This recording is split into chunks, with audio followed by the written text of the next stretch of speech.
Oh, that bad? Yeah. Oh, no. Okay, I'm trying not to barf. Oh, my God. Oh, my God. Oh.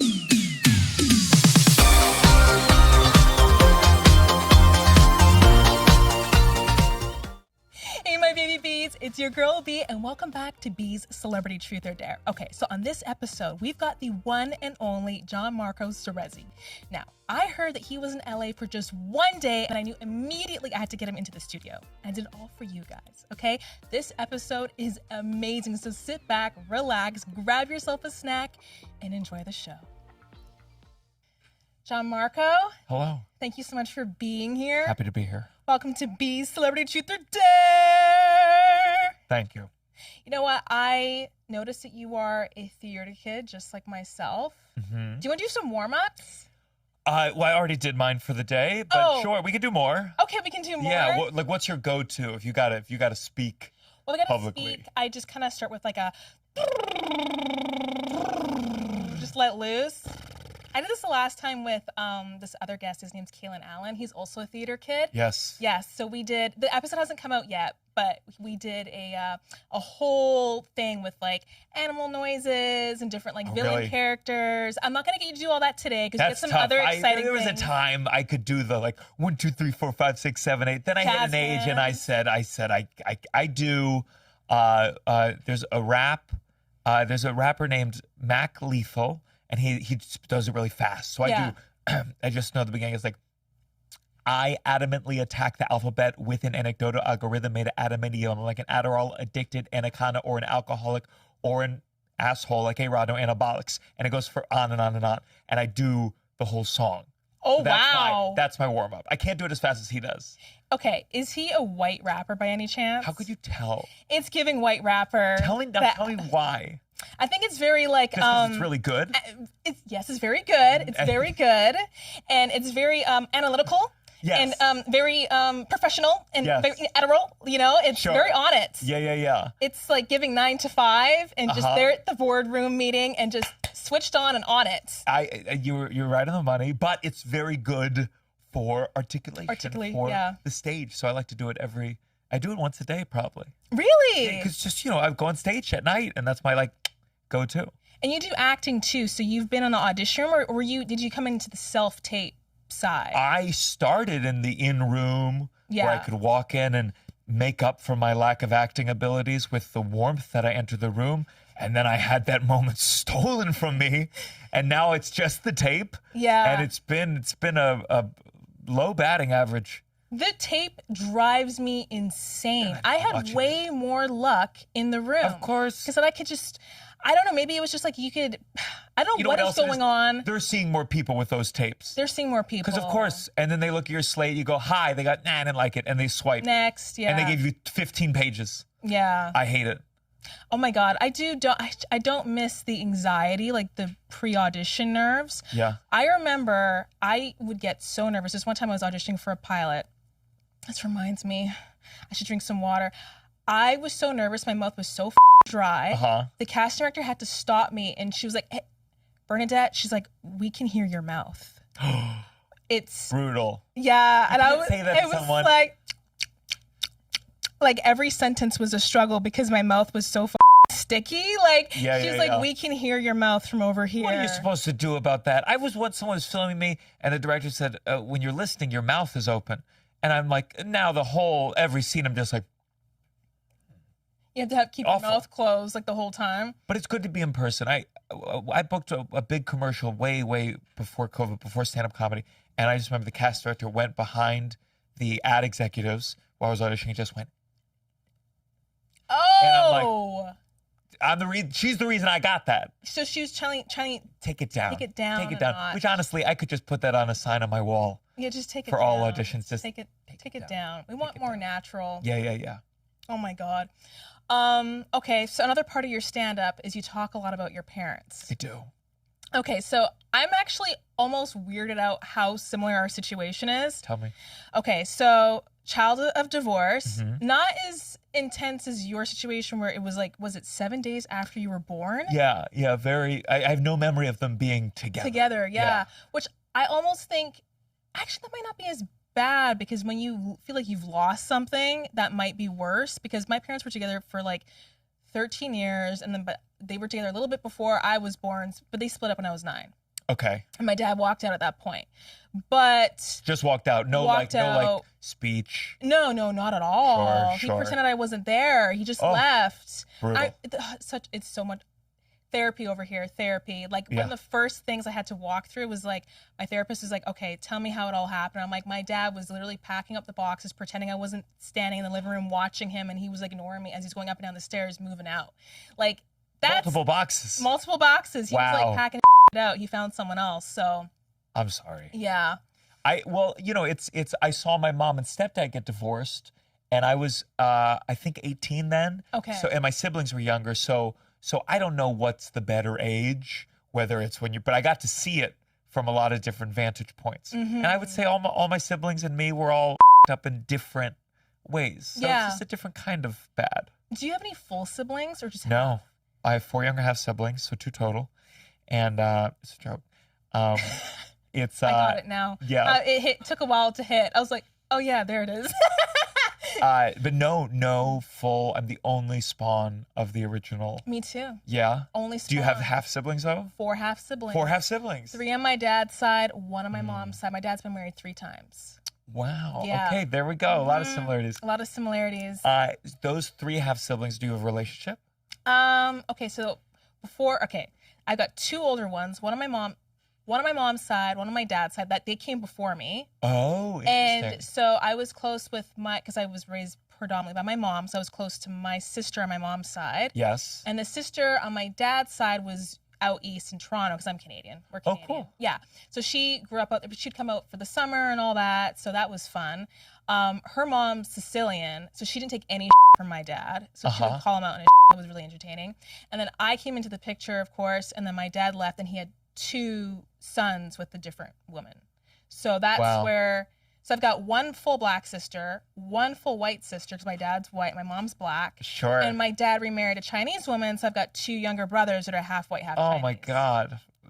Mine seems so simple now. In comparison, there's Jewish and Italian. Yeah. That's wild. It is crazy. Yeah. That's a lot of relationships. Yeah. To juggle. I've been lucky. I'm the oldest, so being in the middle, I feel like it's probably more complicated. I'm the oldest. I'm kind of like, I don't know. I am above it all, just looking at the chaos below me, being like, I'm going off to college. Yeah. Good luck with this. Yeah. Yeah. The remnants of all that. Yeah. Do you ever think about? Are you married? I'm married now. Was the wedding? I always think about. I've said to my girlfriend, I said, I couldn't invite everyone. Yeah. How much was invited? Was that a tough decision? No, it wasn't actually. Was it split up by race and family and everything? No one was invited. We literally. There you go. So Eric's my husband here. We have been together for 11 years. And we only got married this year. Wow. We were putting it off for so many years because we're like, oh, we're pretty much like married. And it was just like we got busy with life. And then we're like, you know what? We should just do it. We went down to a courthouse and we just took care of it. That sounds great. No drama, no invitations. We just did it.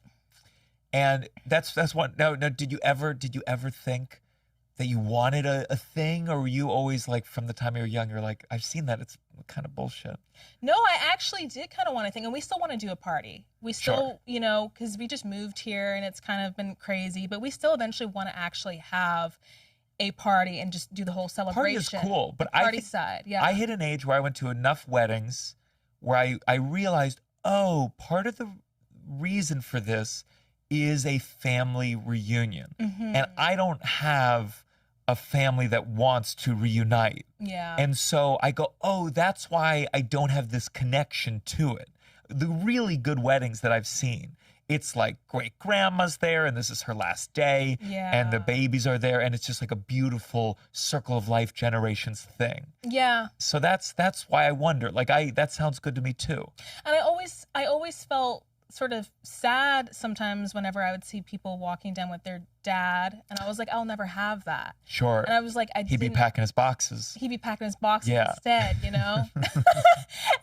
and I was always like really happy to be there, but I'm like, I'm not gonna have this life. I don't have like a bunch of sisters, we all grew up together, we're all the same age, and like they're my bridesmaids, and just that, Yeah. that rooted in that tradition, that family. So I just figure, like, you know what, let's just give it some time, and we'll just throw a party with some friends, and whatever family wants to show up, they can show up, you know. And it's like, but just I think it's the traditional side of things and those like customary roles. As much as it's like stressful for a lot of people, I feel like when you don't have that foundation, Yeah. you feel kind of like left out a little bit. What are your thoughts on marriage? Oh God. I'm very skeptical of the whole thing.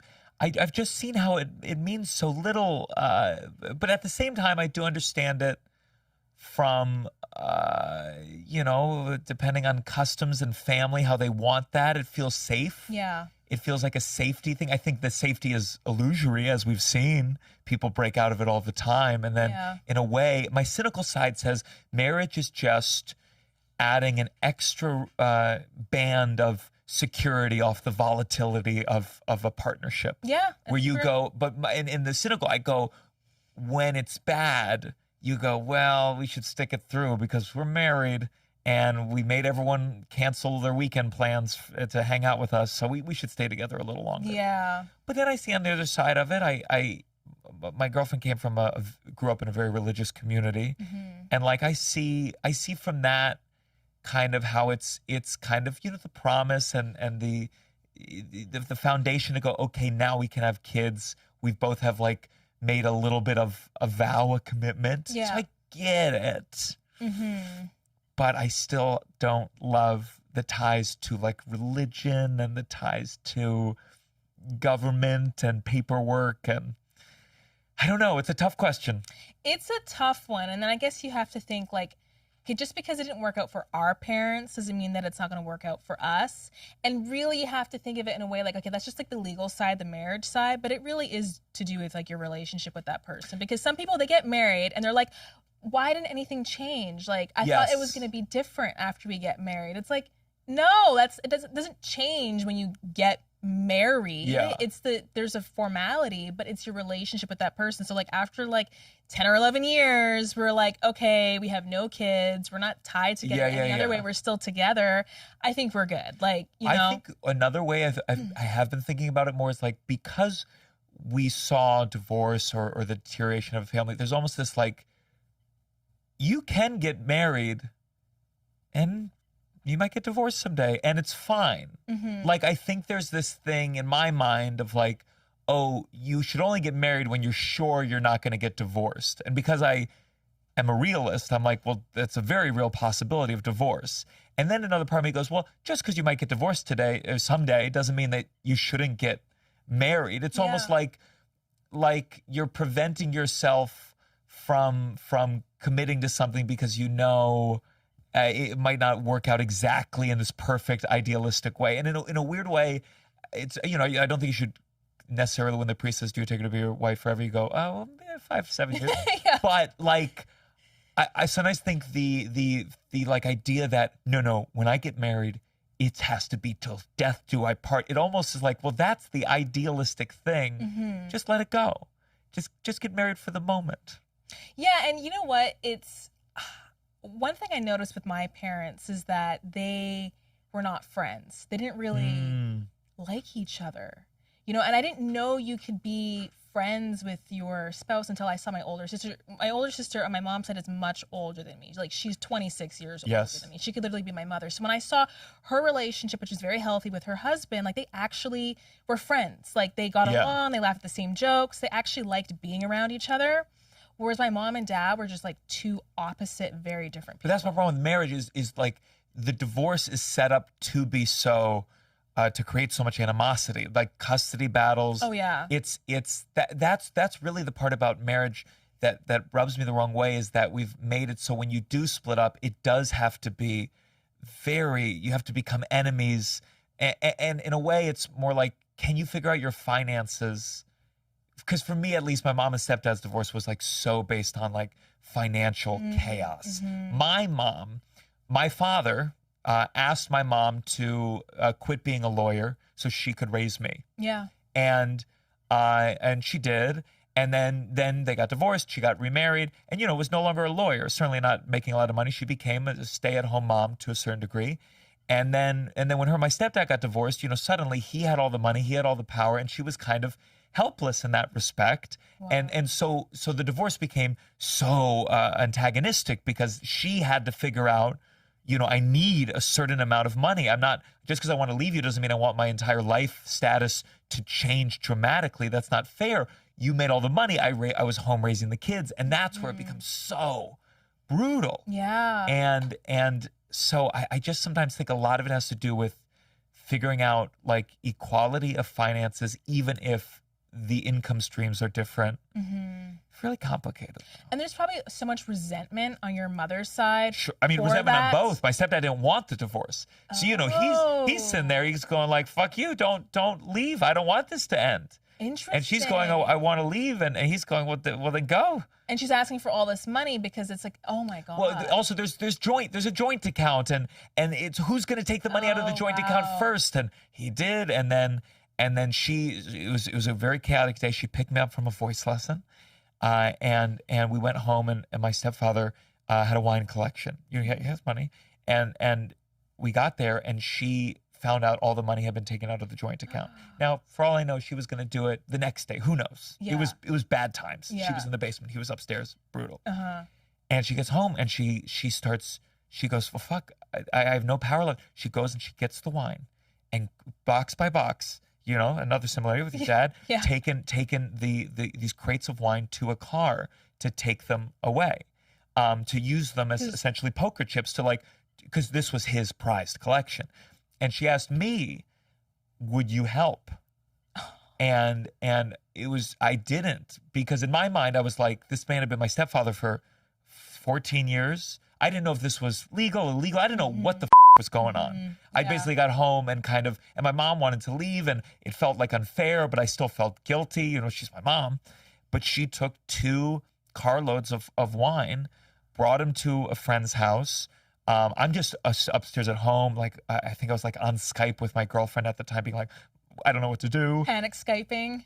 and eventually using that wine, which legally was hers too, because they were married. So they co-owned it essentially. Yeah. She used it to get what she wanted out of the alimony payments and eventually get a place of her own. Wow. Because in Maryland at the time, you had to live under separate roofs for a year before you could file for divorce. You'd be separated, but you had to live separately. Separate for a year. Yeah. And in that clause, they say you're not allowed to have had sex in that year. I think they changed the law, but this was part of the law. How would they know? My thought, I've never looked it up, but my belief is that, I believe we live in a patriarchal society, and they said if the man whoever doesn't want the divorce to happen, the government likes marriage. Yeah. Whoever doesn't want the divorce to happen can go to court and say, Your Honor, she can't leave. We had sex last week.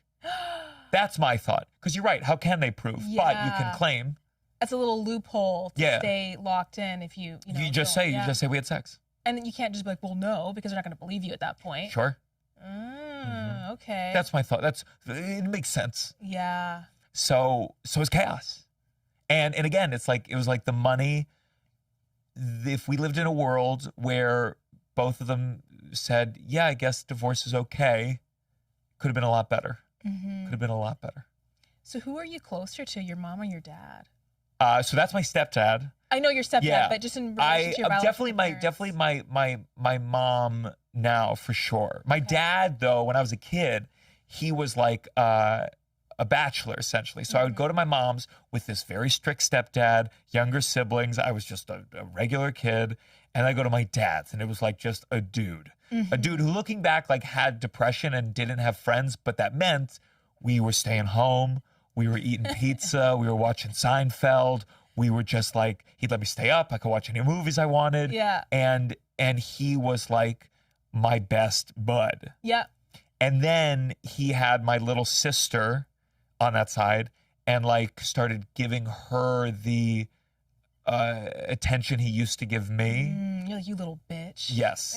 Yes. And then he had a custody battle with her mom. And so was like always trying to cater to this 4-year-old. Oh, Because he was so scared. He lost full custody. So he was so scared all it would take for her to be like, yeah, I want to go to mom's forever. She was giving her everything she wanted. Everything. And I'm there, and I'm like a teenager Yeah. at the whims of like a 4-year-old. And it was a bad dynamic. Oh So my dad, like, it just kind of collapsed, and he got older, and he's, you know, just a little crazy. And my mom and I have our things, but I think we got a lot closer in our adulthood. Yeah, that's so interesting because like my dad was the fun parent. He would take me to like these like car racing, like derbies or whatever, and like to these like classic car shows. He was like the fun parent. You stay up, you watch movies with him. And it was like Beavis and Butthead and like Seinfeld and like all that kind of comedy stuff. And my mom was like the immigrant that was like very religious and regimental and traditional, and she was like, get your homework done and like make sure that you brush your teeth before bed. She was like, you know, so it's like she was, you know, you looking back, she was like the parent that actually cared. You look back at all. I remember my dad, he let me quit the swimming team because I said the pool was too cold. And like at the time I was like, man, my dad is really looking out for me. Yeah. He understood this pool was too cold. Yeah. We got to go home and watch TV instead. And then I look back and I'm like, he didn't want to drive to swim practice every Saturday. Do it. So the moment I said I don't want to do it, he was like, okay, let's go get some pizza and watch some more Seinfeld. Yes. And I don't know, in a way you go, kids who are in non-broken homes, like I guess that balanced it out maybe. Yeah. I don't know, maybe it's good to have both sides and then you calibrate. Yeah. I don't know. But so you saw your dad after he walked out. Did you go back and forth, or did you not see him for like a long period of time? There'd be long stretches of absence for sure. I was always the one like making the phone calls and like trying to get him to like, I don't know, pick me up from school, and there wasn't like too much interest. But you know, here and there he would, you know. Yeah. But no, he wasn't ever the one taking me to like swimming lessons or trying. Like that was my mom's like job. Like she made it her responsibility. She always wanted me to like, you know, have extracurricular activities, and she was paying for all those things. And it was like, another thing, he would try and get into my head with like the whole child support money. He wasn't paying much, but he would like talk about how he's like, yeah, she's like, your mom's bleeding me dry. Like, and it was only like $400 something a month. He was trying to get me to go and talk to mom and just be like, Mom, Dad's really struggling and suffering. My mom wasn't going to have any of that. But she was really fair. Like, she never said anything bad about him. Yeah. She didn't try to get into my head, but he was playing some games. Yeah. Yeah. I mean, that's what you want to say to parents. I'm sure I'm going to have more friends that get divorced with kids. And I almost wish I could like be like, hey, talk to me. I'll tell you what people do wrong. And like that's the number one, and everyone does it, and I'm sure everyone goes, and then I'm not going to badmouth the parent, and then they do, and then something happens in court, and they. But I think the real thing is like you weren't going to convince your mom to change the payments. No. So it's like just let it go. Just let it go, bro. Just let it go. Let it go. Yeah. Oh man, parents. But you know the thing is that you just know. You know, it's funny because it's like people always talk about statistically like, oh, if you're a child divorced, like you're more, you have a higher chance of getting divorced or something like that. Have a YouTube show. Or have a YouTube channel, being a comedian. You know what's really weird? It's like just by even just starting this podcast, I've sat down with so many kids that were like raised by single moms or like children of divorce, like anyone in comedy or people who become like actors or like. Well, my philosophy, I always think it's like, because I remember when I was a kid, I always remember I'd meet kids with divorced parents, and it felt like there was some kind of connection. I think there's just some realization of everyone's full of shit a little bit. And I do think that creates like a comedic perspective because you don't just buy the what's presented to you. You question it. Yeah. And I think that gives you, you know, for some people it can make them too cynical, and then other times it just gives you the ability to see things from different perspective. I think especially with divorced parents, there was always like, I can see things from my father's perspective and I can see things from my mother's perspective. Yeah.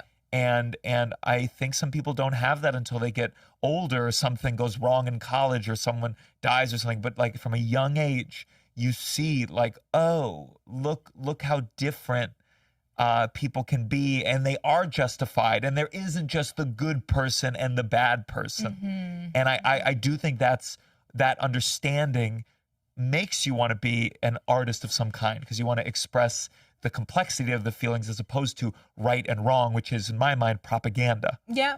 You know, and I think it's also that whole, like, if you don't laugh, you'll cry. And I think we use humor in order to sort of see the in life as a way of like coping and surviving, and then storytelling, and other people going like, oh my god, I lived through that. I didn't think of it was going to be that funny, but like I see it now. And like even like just like, the most stressful moments, I find myself being able to kind of handle it more than some people, just because you can see like the humor and the ridiculousness of it all and just how stupid it is, and the desire to tell people. Like I think like when I was at my dad's, I'm talking to my dad, and like I can't talk about the things I think he's wrong about my mom's. Of course not. And so like you have these two audiences that you're very restrained against, and so the desire to have someone you can speak your truth to. You long for it. You have so many opinions, so many things you want to say. And then when you finally figure out some way to express yourself, you're like, yes, finally. Finally. For years and years, I've been wanting to say something. So that's why, I think. I think when people hear these stories, they don't feel so alone. You know, I think so much of like social media or just like the whole digital content creation thing is just very curated. So when you talk about like the real that happens in your life, in your past, and they see that you've like emerged triumphant. I think that's not like something from a commercial, emerge triumphant. Anyway, when they see that you've come through from that, they're like, oh my God, like I went through that. You know, my dad, he'll go, how's your mom doing? And I want to be like, do you care? Is there a world where you could go get dinner? Is there a world where you would like have a conversation that wasn't my funeral, where you could talk about the past? Surely. I've seen the pictures. Italy looked like a fun honeymoon. Don't you ever want to talk about that weird waiter at the meal you had? You have a whole chunk of your life that you never get to reflect on. And that's the sadness of a world where we say marriage should be forever, and a divorce or a splitting up means you should never speak to your ex or whatever. You deny yourself an entire chunk of your existence, and you have to like cast it in this light of like it was never good and it was never anything, and you never have a place to discuss it. And I think that's awful. There must have been something. It's not there. human. There must have been some good times there. That's so crazy. You can just like share a life with someone, sleep in the same bed, like just have these like shared moments, create a child, and then completely pretend that you don't even know each other is nuts. That's why I think I always have a thing with, and people have a lot of opinions where they're like, don't be friends with your ex or you cut your ex out. And certainly, of course, if you have an abusive ex, of course. But they're really, I think, at least in America, I don't know what it's like elsewhere, where there's like, some people are like, no, you cut your ex out of your life. And I go, well, when you have a kid, that's not a option. And so maybe creating a world where we believe in that philosophy, and then people have a kid and they split up, it's not going to be a healthy system, because frankly, we built up everything before that to say when you cut an ex, they're dead to you. And I go, and then suddenly when a kid's involved and everything's even more complicated and money's involved and tuition, that's when you're going to figure out an emotionally stable way of going about it. It's crazy. You should not get married until you are emotionally mature enough to get divorced. Yes. Oh my God. To be able to handle that? Yeah. Damn. Yeah. That should be like on a t-shirt, you know? Like you should like print that on a t-shirt. Yeah. Anyways, let's get this game on, because I feel like we're going to be running out of time soon. So we're going to do something really fun. We're going to do a portrait sketch of each other. Oh my God. And we're going to get 2 minutes to time everything out. It doesn't have to be good. Actually, if it's really bad, even better. We love it. We love that here. So I've got some All markers. I know how to draw is Dragon Ball Z characters, so I'm going to do my best. Do a hybrid. I can be like a Dragon Ball Z like hybrid. Like you can do whatever the you want. Okay, great. I don't know if you want any colors. I got black Sharpie. I got some. You don't need. I'll start with this, and we'll see where we go from there. Keep it real simple. Okay. So we're gonna time this out. 2 minutos, and we're gonna just do the best that we can do. Okay. All right, Eric, you timing us? Okay, we're going. Okay, go. Wow, 2 minutes is not a lot. Well, you know what? We bumped it up because before it was only like 60 seconds. And that was like highly unrealistic. Yeah. You know, Da Vinci did the Sistine Chapel. It took him 10 years. And you're giving me only 2 minutes? I am not a very good sketch artist, but I am kind of like a character, like a, artiste a little bit. Really? This is sort of. Well, that's not fair at all. That this is the challenge. I think I might be kind of. Okay, maybe an artiste is a bit of an overstatement here. Okay. I gotta make sure I get everything. This is looking a lot like some of the other drawings I've done. That's a problem. Okay, I gotta get your beard. I gotta leave enough time for that. Okay. What do I get a warning of where we at? I think Eric will give us a warning. Okay. Oh yeah, I gotta get the glasses. We're almost done. Let's make sure I give you hair.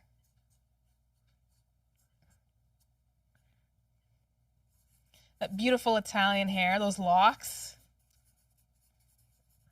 You're never gonna go bald. Oh, I don't know. Is your dad I'm doing bald? the spray. No, he's not. But they say that you get it from your mom. Oh yeah, I don't know how. Yeah, maybe that's the truth. I don't know. I'm doing the Dragon Ball Z, so you gotta. Okay. Oh man, All right. Oh yeah, I gotta give you ears. Okay, I think I feel like I'm sensing that we're running out of time. You get like a swing set thing happening. I can't see what your shirt says, but I'll just do some like blue scribble. Oh shit. Oh no. Is it the timer? The timer, yeah. Okay. I think Eric, he's like always so generous with like the time. He wants to give us as much time as possible. Okay. You know what? Markers down. All right. Okay, who wants to go first? You go first. Okay.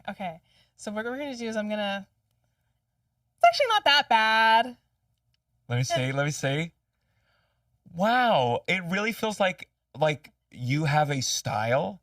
I do have a style. I mean, I could see 10 of those on sale for like an ungodly amount of money, and you're like, really? And they're like, yeah, this is. Yeah, I think that's good. Yeah, it's it looks a lot like I had Aristotle Atari here. He's like a comedian, and he said I gave him a bit of a blockhead. He looked like SpongeBob. So I think that might be a running theme here. Sure. Sandwich head. I think it's a vibe. I mean, I can see it like as a cartoon. All right. I'm so excited to see this right now. I felt good about the head shape and the hair and then the glasses and then everything else. So but then that's the six pack and that's like the Dragon Ball Z, like you're making an energy ball. Okay, you gotta show that right now. That is so good. That's actually pretty good. That's a good character right there. Yeah. I'm loving the muscles. Yeah. This is Goku. This is you and Goku did a fusion. Oh my God, I love it. So can you autograph that? I would be honored. Yes, autograph that. Oh my God, that's so good. I will autograph this one too. Actually, I'll pick a different color. I'll pick a blue. Just give it a little extra spice.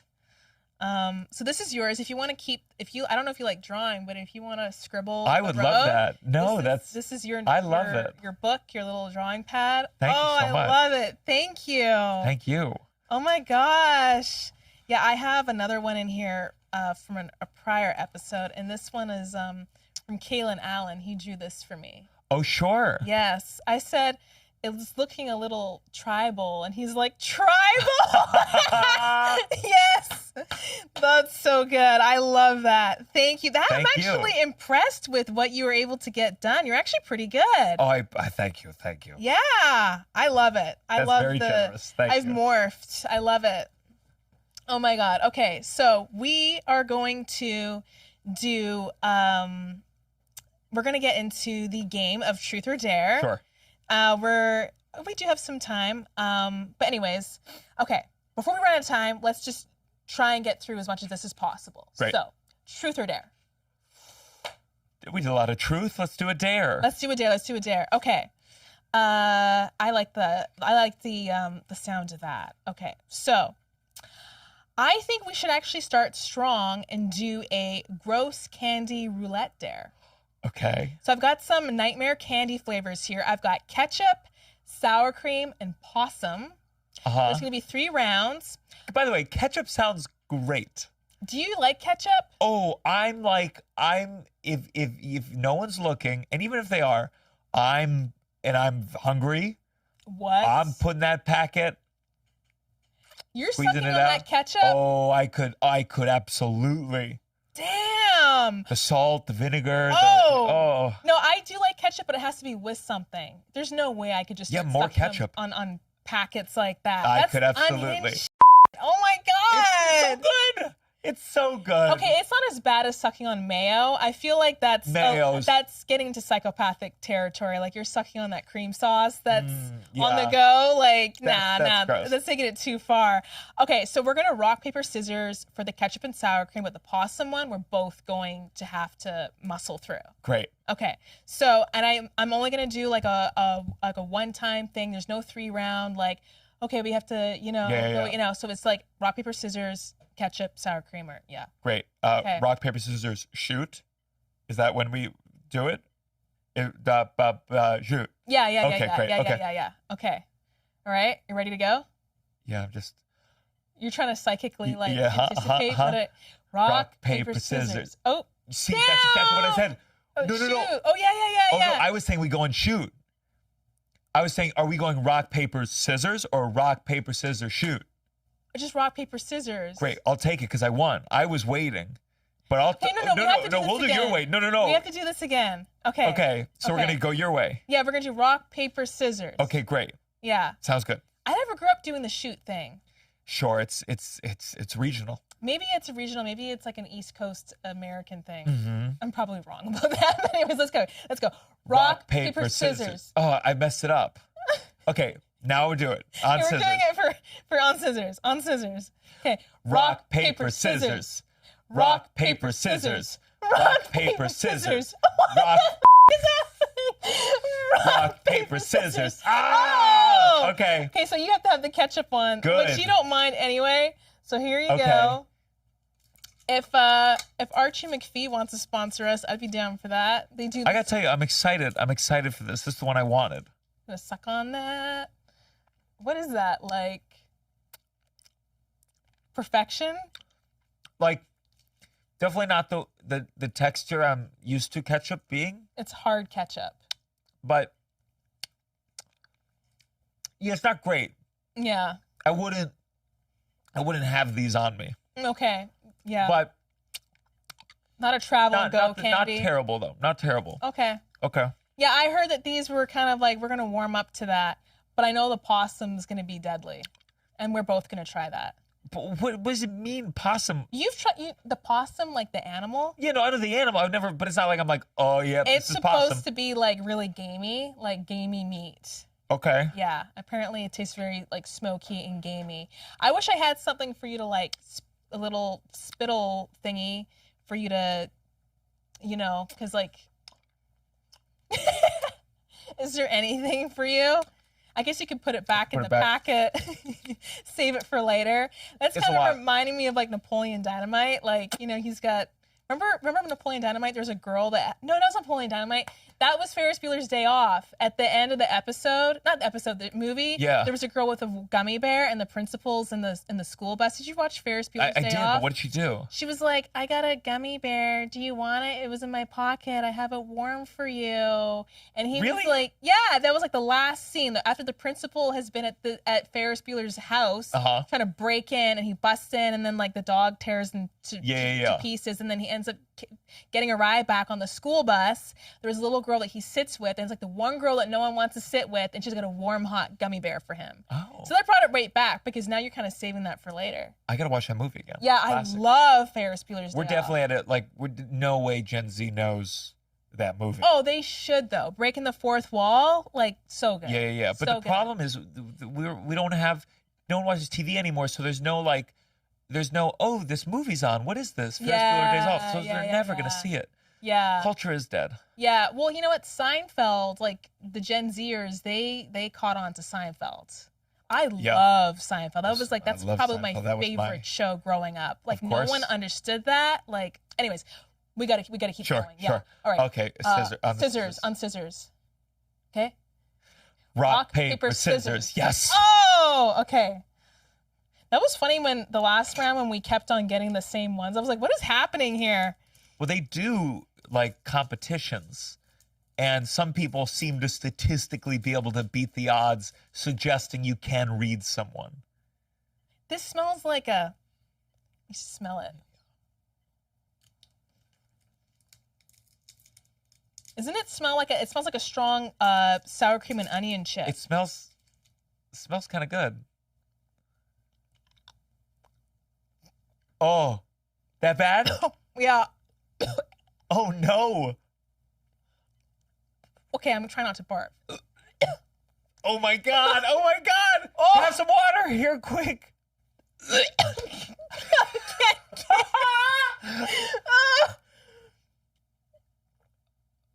Is it really that bad? I'm not exaggerating when I say that.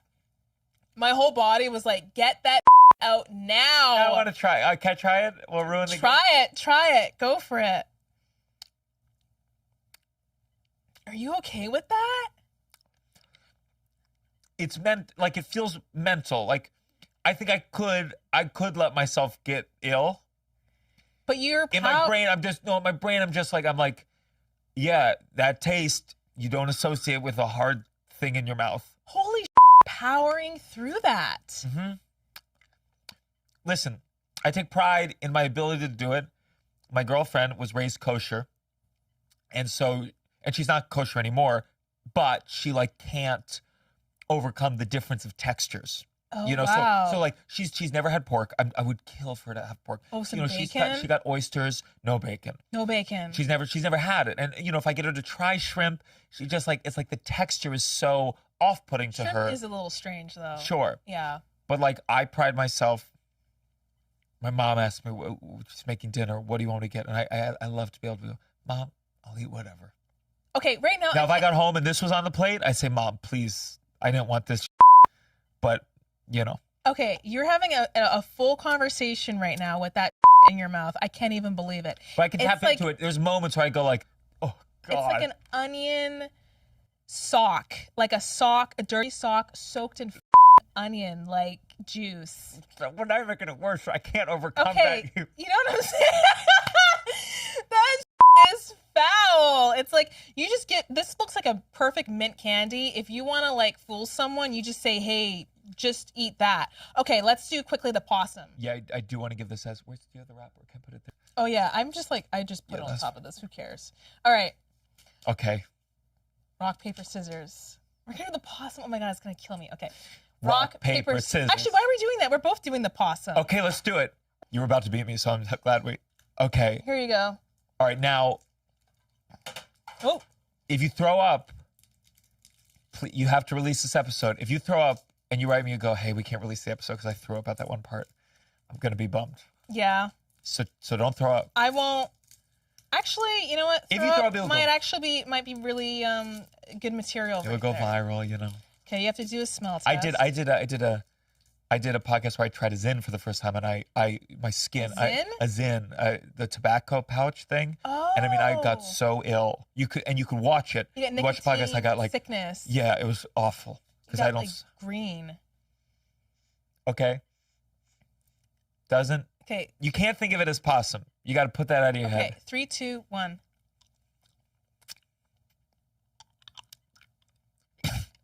Does yours have a hair in it too? But a possum hair. I have to say it's All right. not as bad as the sour cream, but still really bad. Which one's? How are you feeling? This one's really sweet. I guess, but if you let any part of you think of it as like this is meat, it's tough. Yeah. Yeah, I don't like this one. I don't like this one at all. Take it out. Take it out. Take it. Oh my God.